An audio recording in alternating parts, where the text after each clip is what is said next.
ನಮಸ್ತೆ ವೀಕ್ಷಕರೇ, ಎಲ್ಲರಿಗೂ ಟ್ಯಾರೋ ಲೈವ್ ಯೂಟ್ಯೂಬ್ ಚಾನೆಲ್ಗೆ ಆತ್ಮೀಯವಾದ ಸ್ವಾಗತ. ವೀಕ್ಷಕರೇ, ಇವತ್ತಿನ ಒಂದು ವಿಡಿಯೋದಲ್ಲಿ ಮುಖ್ಯವಾಗಿ ಒಂದು ವಿಶೇಷವಾದ ಟಾಪಿಕ್ ಬಗ್ಗೆ ನಾನು ಮಾತಾಡೋದಕ್ಕೆ ಇಷ್ಟಪಡ್ತೀನಿ. ಅದೇನಪ್ಪ ಅಂತಂದರೆ, ಗಂಡ ಹೆಂಡತಿ ನಡುವೆ ಒಂದು ಮೂರನೆಯ ವ್ಯಕ್ತಿಯ ಒಂದು ಪ್ರವೇಶ ಅಂತಕ್ಕಂಥದ್ದು. ಯಾಕಂದರೆ ಸಾಕಷ್ಟು ಜನ ನನಗೆ ರೀಡಿಂಗ್ ತೊಗೊಳ್ಳೋವಾಗ ಹೇಳ್ತೀರಾ, ಮೇಡಮ್ ಅವರು ಸರಿಯಾಗಿ ನನ್ನ ಜೊತೆ ಮಾತಾಡ್ತಿಲ್ಲ, ಸರಿಯಾಗಿ ಏನೂ ಹಂಚ್ಕೋತಾ ಇಲ್ಲ, ನನಗೆ ಯಾಕೋ ಅನುಮಾನ ಬರ್ತಾ ಇದೆ, ಯಾರೋ ಒಬ್ಬರು ಮೂರನೇ ವ್ಯಕ್ತಿಯ ಒಂದು ಪ್ರವೇಶ ಅಂತಕ್ಕಂಥದ್ದು ಏನಾದರೂ ಆಗಿದೆಯಾ, ದಯವಿಟ್ಟು ತಿಳಿಸ್ಕೊಡಿ. ಆ್ಯಂಡ್ ಆ ವ್ಯಕ್ತಿಯಿಂದ ನನಗೇನಾದರೂ ತೊಂದರೆ ಇದೆಯಾ ಮುಂದೆ ಫ್ಯೂಚರಲ್ಲಿ, ಇವೆಲ್ಲವನ್ನು ನಿಮಗೆ ಇವತ್ತಿನ ಟ್ಯಾರೋ ರೀಡಿಂಗ್ ಮಾಡೋದ್ರ ಮುಖಾಂತರ ನಾನು ಕ್ಲಿಯರ್ ಮಾಡ್ತೀನಿ. ಮೊದಲನೇದಾಗಿ ನಿಮ್ಮ ಪರ್ಸನಿನ ಎನರ್ಜೀಸ್, ಆಮೇಲೆ ನಿಮ್ಮ ಎನರ್ಜೀಸನ್ನು ನಾನು ಚೆಕ್ ಮಾಡಿ ಆ ಒಂದು ಎನರ್ಜೀಸ್ ಪ್ರಕಾರ ಯಾವ ರೀತಿ ಆಗುತ್ತೆ ಅನ್ನೋದನ್ನು ಇವತ್ತಿನ ರೀಡಿಂಗಲ್ಲಿ ನಾವು ತಿಳ್ಕೊಳ್ಳೋಣ. ಆ್ಯಂಡ್ ಕನೆಕ್ಟೆಡ್ ಆಗಿ ಇರಿ. ಆದಷ್ಟು ಈ ಒಂದು ರೀಡಿಂಗ್ಗೆ ಸಬ್ಸ್ಕ್ರೈಬ್ ಬಟನ್ ಒತ್ತೋದನ್ನು ಮಾತ್ರ ಬರಿಬೇಡಿ. ಆದಷ್ಟು ಈ ಚಾನಲ್ಗೆ ಕನೆಕ್ಟೆಡ್ ಆಗಿರ್ತೀರಾ, ಹಾಗೆ ರೀಡಿಂಗ್ಸ್ಗೂ ಸಹ ನೀವು ತುಂಬಾ ಕನೆಕ್ಟೆಡ್ ಆಗಿ ಇರ್ತೀರಾ.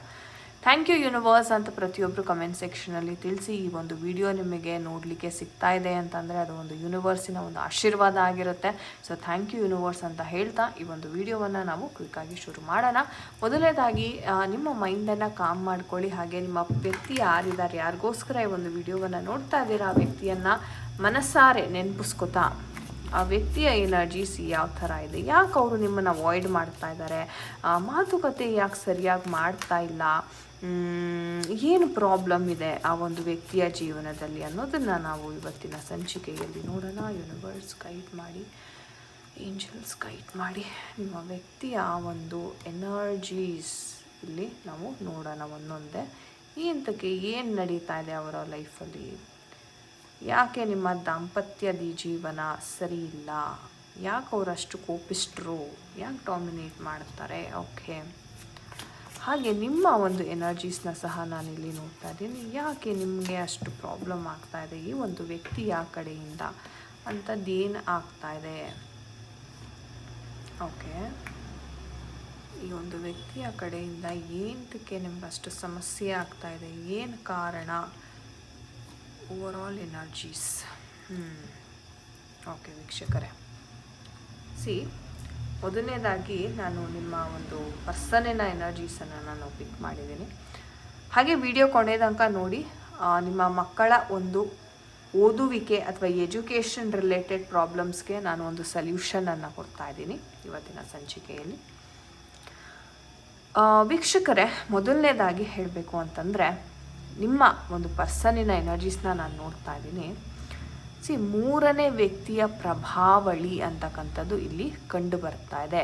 ನಾನು ಮೂರನೇ ವ್ಯಕ್ತಿ ಯಾರಪ್ಪ ಅಂತ ನೋಡೋದಾದರೆ ಇವರ ಫ್ಯಾಮಿಲಿ ಮತ್ತು ಇವರ ನೆರೆಹೊರೆಯವರೇ ಆಗಿರುತ್ತಾರೆ. ಇಲ್ಲಿ ಥರ್ಡ್ ಪರ್ಸನ್ ಅಂದ ಮಾತ್ರಕ್ಕೆ ಬೇರೆ ಯಾರೋ ಹುಡುಗಿ ಅಥವಾ ಹುಡುಗ ಇದ್ದಾರೆ ನಿಮ್ಮ ಪರ್ಸನಿನ ಲೈಫಲ್ಲಿ ಅಂತ ಅಲ್ಲ. ಆದರೆ ಇಲ್ಲಿ ಯಾವ ಥರ ಥರ್ಡ್ ಪಾರ್ಟಿ ಅಂತಂದರೆ, ನಿಮ್ಮ ಪರ್ಸನಿನ ಫ್ಯಾಮಿಲಿಯೇ ನಿಮ್ಮಿಬ್ಬರನ್ನ ದೂರ ಮಾಡ್ತಕ್ಕಂಥ ಸನ್ನಿವೇಶಗಳು. ಅಂದರೆ ನಿಮ್ಮ ನೆರೆಹೊರೆ ಅವರೇ ನಿಮ್ಮ ಎಗೇನ್ಸ್ಟಾಗಿ ಹೋಗುವಂಥ ಒಂದು ಸನ್ನಿವೇಶವನ್ನು ನಾವಿಲ್ಲಿ ನೋಡ್ತಾ ಇದ್ದೀವಿ. ನೀವು ಕೇಳ್ಬೋದು, ಯಾಕೆ ಮೇಡಮ್ ಅವ್ರಿಗೆ ನಮ್ಮನ್ನಂದರೆ ಅಷ್ಟೊಂದು ದ್ವೇಷ, ನಾನೇನೂ ಮಾಡಿಲ್ವಲ್ಲ ಅವ್ರಿಗೆ. ಹೌದು, ನೀವೇನೂ ಮಾಡಿಲ್ಲ. ಆದರೂ ಕೆಲವೊಮ್ಮೆ ಒಂದು ಮನುಷ್ಯನ ಒಂದು ಮೈಂಡ್ ಸೆಟ್ ಯಾವ ಥರ ಇರುತ್ತೆ ಅಂದರೆ, ನೀವೇನು ಮಾಡದೇ ಇದ್ದರೂ ನಿಮ್ಮ ಖುಷಿ, ನೀವೇನು ಖುಷಿಯಾಗಿ ಲವಲವಿಕೆಯಿಂದ ಇರ್ತೀರ ಅದನ್ನು ನೋಡಿ ಸಹಿಸ್ಲಿಕ್ಕಾಗಲ್ಲ ಕೆಲವ್ರಿಗೆ.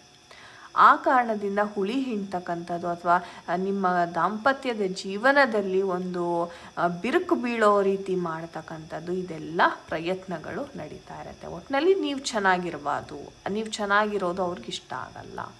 ಸೊ ಈ ಥರ ಮೈಂಡ್ ಸೆಟ್ ಅಂತಕ್ಕಂಥದ್ದು ಇಲ್ಲಿ ನಾನು ನೋಡ್ತಾ ಇದ್ದೀನಿ. ಅದಕ್ಕೆ ನೀವು ಪಾಪ ಕೇಳ್ತೀರ ಎಷ್ಟೋ ಜನ, ನಾನು ಏನೂ ಅನ್ಯಾಯ ಮಾಡಿಲ್ವಲ್ಲ, ಅಂಥದ್ದೇನೂ ಮಾಡಿಲ್ಲ, ಆದರೂ ಯಾಕೆ ನನಗೆ ಹಿಂಗಾಗುತ್ತೆ ಅಂತ.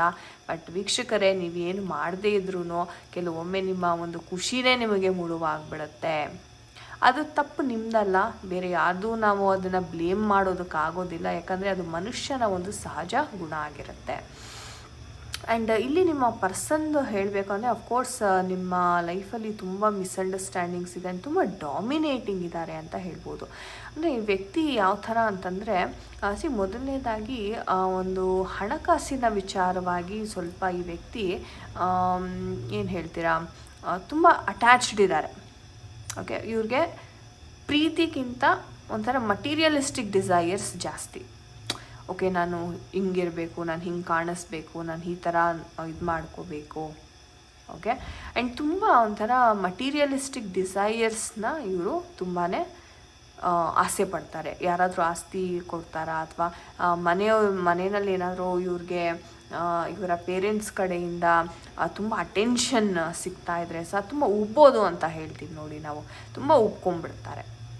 ಅಂದರೆ ಫ್ಯಾಮಿಲಿಯ ಸಪೋರ್ಟ್ ಒಂದು ನೆಗೆಟಿವ್ ರೀತಿಯಲ್ಲಿ ಇವ್ರಿಗೆ ಇಂಪ್ಯಾಕ್ಟ್ ಆಗ್ತಿದೆ ಅಂತಲೇ ಹೇಳಬಹುದು. ಆ್ಯಂಡ್ ಇಲ್ಲಿ ನೋಡಿರೋ ಹಾಗೆ 5 ಆಫ್ ವ್ಯಾಂಡ್ಸ್ ಬಂದಿರೋದು ಅಫ್ಕೋರ್ಸ್ ನಿಮ್ಮ ಒಂದು ಯಾವುದೇ ಒಂದು ಒಪಿನಿಯನ್ಗೆ ನಿಮ್ಮ ಪರ್ಸನ್ ಬೆಲೆ ಕೊಡೋದಿಲ್ಲ. ಆ್ಯಂಡ್ ಏನಾದರೂ ಹೇಳಿದ್ರೆ ಮತ್ತೆ ನಿಮಗೇ ಅವರು ಜಗಳ ತೆಗಿತಾರೆ. ನಿಮ್ಗೇನಾದರೂ ಬೇಕು ಅಂದ್ರೂ ಅದು ನಿಮಗೆ ಕೊಡಿಸೋ ಅಂಥ ಒಂದು ಪರಿಸ್ಥಿತಿನಲ್ಲಿ ಒಂಥರ ನೀವೇನೇ ಮಾಡಿದ್ರೂ ತಪ್ಪು ಅನ್ನೋ ರೀತಿ ಇವರು ನಿಮ್ಮನ್ನು ಪ್ರತಿಬಿಂಬಿಸ್ತಾ ಇದ್ದಾರೆ. ಆ್ಯಂಡ್ ನೋಡ್ಬೋದು ತುಂಬ ಡಾಮಿನೇಷನ್ ಸಹ ಇಲ್ಲಿದೆ. ಇಲ್ಲಿ ಹೆಂಗಿದೆ ಅಂತಂದರೆ ನಿಮ್ಮ ಪರ್ಸನ್ನ ತಾಯಿ ಒಂದು ಮಹಿಳೆಯ ಎನರ್ಜೀಸ್ ತುಂಬ ಇಲ್ಲಿ ಪ್ರಾಂಪ್ಟಾಗಿ ಕಾಣಿಸ್ತಾ ಇದೆ. ಅಂದರೆ ಒಂದು ಕಟ್ಟುನಿಟ್ಟಾಗಿ ನಂಗೆ ಹಿಂಗೆ ಬೇಕು ಅಂದರೆ ನನಗೆ ಹಿಂಗೆ ಇರಬೇಕು ಅನ್ನೋ ಥರ ಒಂದು ಕಟ್ಟುನಿಟ್ಟಾದ ಒಂದು ಗೆರೆ ಯಾರು ಹಾಕ್ತಿದ್ದಾರೆ ಆ ಮಹಿಳೆಯ ಎನರ್ಜಿ ಇಲ್ಲಿ ತುಂಬಾ ಕಾಣಿಸ್ತದೆ. ಸೊ ಈಕೆಯಿಂದನೇ ನಿಮ್ಮ ಲೈಫಲ್ಲಿ ಜಗಳ, ಮನಸ್ತಾಪ, ನೋವು ಎಲ್ಲನೂ ಮನೆ ಮಾಡಿದೆ. ಯಾಕಂದರೆ ಈ ಒಂದು ರೀಸನ್ ಅಂದರೆ ಒಂದು ಮೂರನೇ ವ್ಯಕ್ತಿ ಯಾವಾಗ ಇನ್ಫ್ಲೂಯೆನ್ಸ್ ಮಾಡೋದಕ್ಕೆ ಶುರು ಮಾಡಿಬಿಡ್ತಾರೆ, ಆಟೋಮೆಟಿಕ್ಕಾಗಿ ನಿಮ್ಮ ಪರ್ಸನ್ ಸಹ ಅಷ್ಟೇ. ಅವರು ಎಷ್ಟು ಒಂಥರ ಹೇಳಬೇಕು ಅಂತಂದರೆ ಯಾರು ಏನೇ ಹೇಳಿದ್ರೂ ಓಕೆ ನನ್ನ ಒಳ್ಳೆಯದಕ್ಕೆ ಹೇಳ್ತಾ ಇದ್ದಾರೆ ಅಂತ ತುಂಬ ಬೇಗ ನಂಬಿಡ್ತಾರೆ ಇವರು. ಇವ್ರಿಗೆ ತಮ್ಮ ಸ್ವಂತ ಬುದ್ಧಿ ಅಂತಕ್ಕಂಥದ್ದಿಲ್ಲ. ಸೊ ಯಾರು ಏನೇ ಹೇಳಿದ್ರೂ ಇದೇ ನಿಜ, ಓಕೆ ಇದೇ ಸತ್ಯ ಅಂತ ನಂಬುವಂಥ ಒಂದು ಪರ್ಸ್ನಾಲಿಟಿಯನ್ನು ನಾನಿಲ್ಲಿ ನೋಡ್ತಾ ಇದ್ದೀನಿ.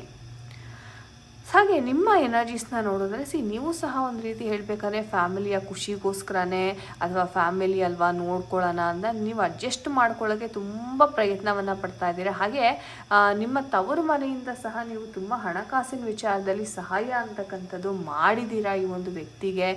ವ್ಯಕ್ತಿಯ ಮನೆಯವ್ರಿಗೂ ಸಹ ನೀವು ತುಂಬಾ ಸಹಾಯ ಮಾಡಿದ್ದೀರಾ, ಸಪೋರ್ಟಿವ್ ಆಗಿದ್ದೀರಾ. ಒಂದು ಫ್ಯಾಮಿಲಿಗೆ ಬೇಕಾದಂಥ ಪಿಲ್ಲರ್ ಸಪೋರ್ಟ್ ಅಂತಕ್ಕಂಥದ್ದು ನೀವು ಖಂಡಿತ ಪ್ರೊವೈಡ್ ಮಾಡಿದ್ದೀರಾ. ಆದರೆ ವಿಪರ್ಯಾಸ ನೋಡಿ ನೀವು ಏನೇ ಒಂದು ಕೇರ್ ಮಾಡಿದ್ದೀರಾ, ನರ್ಚರ್ ಮಾಡಿದ್ದೀರಾ, ನನಗಿಲ್ಲ ಅಂದ್ರೂ ನನ್ನ ಮನೆಯವ್ರು ಚೆನ್ನಾಗಿರಲಿ ಅಂತ ನೀವು ಏನು ಕಷ್ಟಪಟ್ಟ ಎಫರ್ಟ್ ಹಾಕಿ ಕೊಟ್ಟಿದ್ದೀರಾ, ಅದು ಒಂದು ರೀತಿ ನಿಮಗೆ ಇವತ್ತಿನ ದಿನ ಅದಕ್ಕೆ ವ್ಯಾಲ್ಯೂ ಅಂತಕ್ಕಂಥದ್ದು ಸಿಗ್ತಾ ಇಲ್ಲ.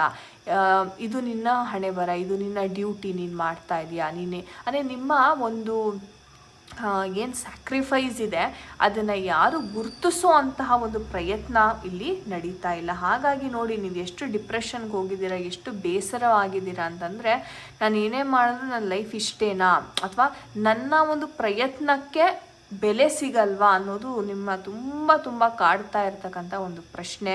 ಸೊ ನಿಮಗೂ ಸಹ ಹೇಳಬೇಕು ಅಂತಂದರೆ ನಾನು ಈ ಒಂದು ಫ್ಯಾಮಿಲಿನಲ್ಲಿ ಇರಬೇಕಾ ಅಥವಾ ನನಗೇನು ಬೇಡ ಅಂತ ಬಿಟ್ಟು ಹೋಗಬೇಕಾ ಅನ್ನೋ ಒಂದು ಥಾಟ್ಸ್ ಸಹ ನಿಮಗೆ ಇತ್ತೀಚಿನ ದಿನಗಳಲ್ಲಿ ಶುರುವಾಗಿದೆ.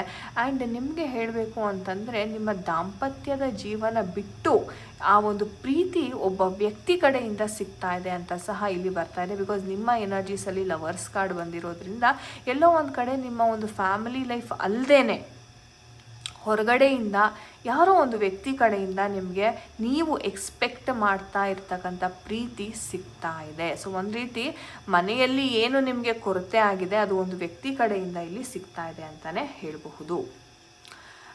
ನೋಡೋಣ ನಮ್ಮ ಏಂಜಲ್ಸ್ ಏನು ಹೇಳ್ತಾರೆ. ಓಕೆ, ಕಾರ್ಡ್ ಪಾಪ್ ಔಟ್ ಆಗಿದೆ, ಅಬಂಡೆನ್ಸ್ ಅಂತ ಬರ್ತಾ ಇದೆ. ಸೊ ಅದ್ಭುತ.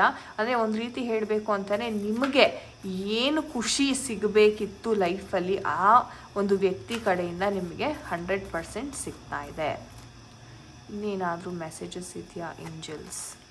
ದ ಸಿಚುವೇಶನ್ ವಿಲ್ ಇಂಪ್ರೂವ್ ಅಂತ ಹೇಳ್ತಾ ಇದ್ದಾರೆ. ಸೊ ನಾನೇನು ಹೇಳಿದೆ, ಈ ಕರೆಂಟ್ ಸಿಚುವೇಶನ್ ನಿಮ್ಮ ಒಂದು ಪರ್ಸನ್ ಕಡೆಯಿಂದ ಆ ಕಿರುಕುಳ ಆಗಿರ್ಬೋದು, ಅಥವಾ ನಿಮ್ಮ ಒಂದು ಪರ್ಸನ್ನಿನ ಮನೆಯವರಿಂದ ಏನು ನಿಮಗೆ ಪ್ರಾಬ್ಲಮ್ ಆಗ್ತಾ ಇದೆ, ಆ ಒಂದು ಪ್ರಾಬ್ಲಮಿಂದ ನಿಮಗೆ ಹೊರಗಡೆ ಬರ್ತೀರಾ, ಒಂದು ಸಿಚುವೇಶನ್ ಇಂಪ್ರೂವ್ ಆಗುತ್ತೆ.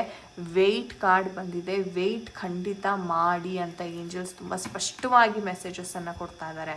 ಅಂದರೆ ಇಲ್ಲಿ ಯಾವ ಥರ ಇದೆ ಅಂತಂದರೆ, ಸದ್ಯಕ್ಕೆ ಸಿಚುವೇಶನ್ ಸರಿ ಇಲ್ಲ, ಬಟ್ ನೀವು ವೆಯ್ಟ್ ಮಾಡಿ, ವೆಯ್ಟ್ ಮಾಡಿದ್ರೆ ಮುಂದೊಂದು ದಿನ ನಿಮಗೇನು ಆ ಪ್ರೀತಿ ಸಿಗಬೇಕಾಗಿದೆ ಅದು ನಿಮಗೆ ಅಬಂಡೆನ್ಸ್ ರೂಪದಲ್ಲಿ ಸಿಗ್ತಾ ಇದೆ. ಅಬಂಡೆನ್ಸ್ ಅಂದ್ಕೂಡಲೇ ಬರೀ ದುಡ್ಡು ಒಂದೇ ಅಲ್ಲ, ಅದು ಒಂದು ಪ್ರೀತಿಯ ರೂಪ ಸಹ ಹೌದು. ಸೊ ಹಾಗಾಗಿ ವೆಯ್ಟಿಂಗ್ ಎನರ್ಜೀಸ್ ಅಂತಕ್ಕಂಥದ್ದು ಇದೆ. ಸೊ ಡಿವೈನಲ್ಲಿ ನಂಬಿ, ಏಂಜಲ್ಸ್ನ ತುಂಬ ನಂಬಿ ಅಂತ ನಾನು ಹೇಳ್ತೀನಿ. ಬಿಕಾಸ್ ಕರೆಕ್ಟ್ ಟೈಮ್ ಬಂದಾಗ ಎಲ್ಲವೂ ಆಟೋಮೆಟಿಕ್ಕಾಗಿ ನಿಮಗೆ ಆಗಿಬಿಡುತ್ತೆ. ಸೊ ಸದ್ಯದ ಪರಿಸ್ಥಿತಿಯಲ್ಲಿ ನೀವು ಸ್ವಲ್ಪ ತಾಳ್ಮೆಯಿಂದ ಇರೋದು ಬಹಳ ಮುಖ್ಯ.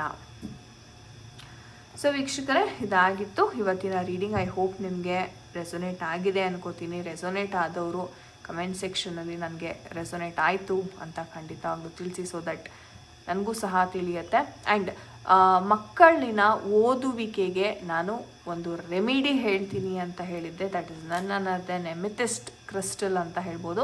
ನೋಡಿ, ಈ ಒಂದು ಕ್ರಿಸ್ಟಲ್ನ ನಾವು ಎಮಿಥಿಸ್ಟ್ ಕ್ರಿಸ್ಟಲ್ ಅಂತ ಕರಿತೀವಿ. ಇದು ನೋಡಲಿಕ್ಕೆ ಒಂದು ಪರ್ಪಲ್ ಕಲರಲ್ಲಿ ಇರುತ್ತೆ, ತುಂಬ ಡಾರ್ಕ್ ಶೇಡ್ ಇರೋದಿಲ್ಲ, ಒಂಥರ ಸ್ವಲ್ಪ ಲೈಟಾಗಿರುತ್ತೆ. ಇದು ಒರಿಜಿನಲ್ ಕ್ರಿಸ್ಟಲ್ ಆಗಿರುತ್ತೆ. ಯಾಕಂದರೆ ಕೆಲವ್ರು ನೋಡಿ ತುಂಬ ಡಾರ್ಕ್ ಇರುತ್ತೆ ಪರ್ಪಲ್ಲು, ಅದು ಫೇಕ್ ಆಗಿರುತ್ತೆ. ಇದು ಯಾವಾಗ್ಲೂ ಒಂಥರ ಶೇಡ್ ಆಫ್ ಪರ್ಪಲ್ ಇದ್ದರೆ ಇದು ಒರಿಜಿನಲ್ ಅಂತ ಅರ್ಥ.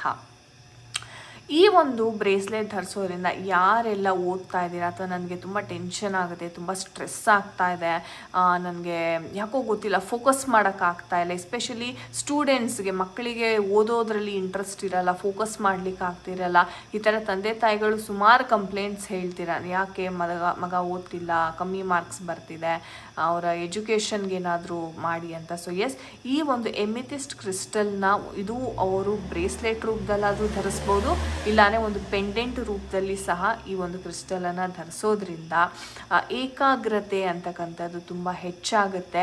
ಥರ್ಡ್ ಐ ಚಕ್ರ, ಕ್ರೌನ್ ಚಕ್ರ ಬ್ಯಾಲೆನ್ಸ್ ಆಗೋದ್ರಿಂದ ಒಂಥರ ಮೆಂಟಲ್ ಕಾಮ್ ಅನಿಸುತ್ತೆ, ಒಂಥರ ಪೀಸ್ಫುಲ್, ನೆಮ್ಮದಿ ಅಂತಕ್ಕಂಥದ್ದು ನಿಮಗೆ ಫೀಲ್ ಆಗುತ್ತೆ ಈ ಒಂದು ಕ್ರಿಸ್ಟಲ್ನ ಯೂಸ್ ಮಾಡೋದ್ರಿಂದ. ಇದು ಬೇಕಿದ್ರೆ ನೀವು ಒಂದು ಹಾಕೋಬೋದು ಅಥವಾ ಎರಡು ಹಾಕೋಬೋದು. ಓಕೆ, ಆ್ಯಂಡ್ ಇದು ಬಂದು ನಿಮಗೆ ಇಯರಿಂಗ್ಸ್ ರೂಪದಲ್ಲಿ ಸಿಗುತ್ತೆ, ಆ್ಯಂಡ್ ಹಲವಾರು ರೂಪದಲ್ಲಿ ಈ ಒಂದು ಕ್ರಿಸ್ಟಲ್ ಅಂತಕ್ಕಂಥದ್ದು ಸಿಗುತ್ತೆ. ಸೊ ಖಂಡಿತ ಯಾರಿಗೆಲ್ಲ ಈ ಒಂದು ಕ್ರಿಸ್ಟಲಿನ ಅವಶ್ಯಕತೆ ಇದೆ, ಸ್ಕ್ರೀನ್ ಮೇಲೆ ಅಥವಾ ಡಿಸ್ಕ್ರಿಪ್ಷನ್ ಬಾಕ್ಸಲ್ಲಿ ಕೊಟ್ಟಿರ್ತಕ್ಕಂಥ ನಂಬರ್ಗೆ ನೀವು ಕಾಂಟ್ಯಾಕ್ಟ್ ಮಾಡಿ ಇದರ ಬೆಲೆ ಎಷ್ಟಾಗುತ್ತೆ, ಎಷ್ಟು ದಿವಸದಲ್ಲಿ ನಿಮಗೆ ಡೆಲಿವರಿ ಆಗುತ್ತೆ ಈ ಒಂದು ಕ್ರಿಸ್ಟಲ್ ಅಂತಕ್ಕಂಥ ಮಾಹಿತಿಯನ್ನು ತಿಳ್ಕೊಂಡು ಖಂಡಿತವಾಗ್ಲೂ ಬುಕ್ ಮಾಡಬಹುದು. ಸೊ ಒಳ್ಳೆಯದಾಗಲಿ ಅಂತ ಹೇಳ್ತಾ ಮತ್ತೊಮ್ಮೆ ಇಂಟ್ರೆಸ್ಟಿಂಗ್ ಆದ ವಿಚಾರದೊಂದಿಗೆ ನಿಮ್ಮನ್ನು ಮತ್ತೆ ನಾನು ಭೇಟಿ ಆಗ್ತೇನೆ. ಎಲ್ಲರಿಗೂ ನಮಸ್ತೆ. ಹರೇ ಕೃಷ್ಣ ಎವ್ರಿವನ್.